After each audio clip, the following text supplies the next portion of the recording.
Good afternoon po mga ma'am. My name is Ina. So I will be doing the initial demonstration of this fully automatic coffee machine from Ko-Fi. Okay po.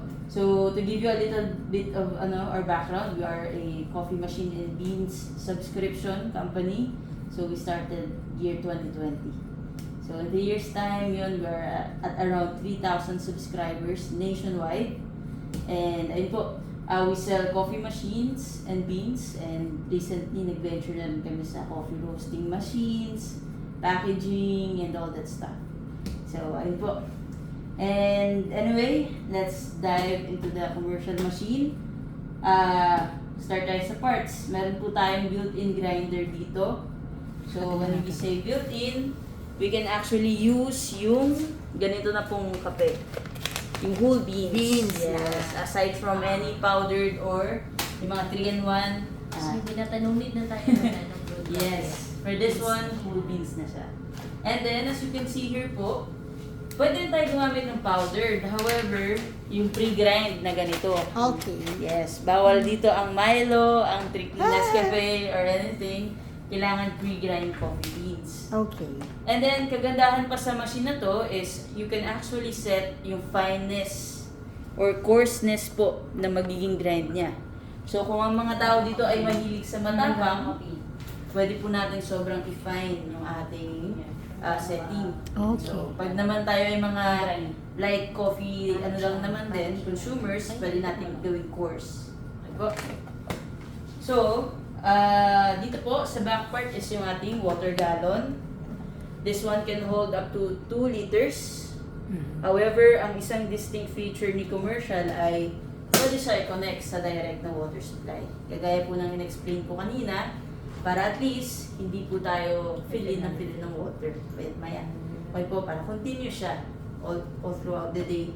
However, for sensory purposes, just to let you know po na si machines po ay sensor activated. So, kailangan niya lang dito ng kahit half filled ng water para at least makapag-proceed siya. For sensory purposes lang siya. Okay po. Dito po sa baba is yung ating compartment. So, dito po napupunta Yung mga igagawin niya. Dito po yung water waste. So, for the whole day, enough siya. Hindi mo siya agad-agad napupuno. Unless, linis po tayo ng linis. So, dito po nagdadere siya. And this one naman po is yung sa sapal. Yung nag-grind na, napiga na. So, dito po siya. So, yung iba natutuwa dyan kasi gagamitin daw nila pang exfoliate, pang lalagay sa plants. So, yun, kinukulikta na nga mismo. Yung iba kinukuntata na, uy, akin na yun mamaya. Oo nga eh. Ganon siya, Tema. Kinukontrata niya na ako dun, oh. Ayun po, so dyan, medyo malaki na po yung compartment, naiipon na siya ng pangmaramihan. So actually, ito po ay dito, holder siya nitong ating milk canister. Si milk canister po can hold up to the, is kayang i-hold nitong milk container natin. Ay po, hindi ko na masyadong kita yung screw. Pero ito po siya. So, may water dito kasi po for cleaning, kasi meron siyang automatic cleaning system. So, definitely, mag-prepare tayo ng clean water on the side. Okay po. And then, ito po ay adjustable nozzle. So, lahat po ng magiging output will be dito po lalabas lahat. Ito naman po ay detachable drip tray. So, ito po ay nalilinisan. So, inform ko lang po kayo na lahat po ng mga parts outside is pwedeng sabunin. Huwag lang po yung mga parts na nadadaanan ng kape, ng tubig. So, normally, kaya na siya ng water. Okay po, ito, pwede nyo po sabunin to. Kung di po kayo satisfied dun na i-empty nyo lang siya, ganyan, okay na siya isabon. Dito naman po yung ating side door. So, ayan. Dito po yung coffee container, pero since meron nga tayo nito, may butas siya. Dito po lahat magda-direct.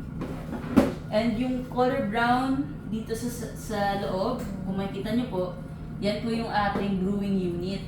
So, si brewing unit po ang responsible for all the pressing ng ating coffee grounds after na mag-grind. So ito po ay nililinis din kahit twice or thrice a week.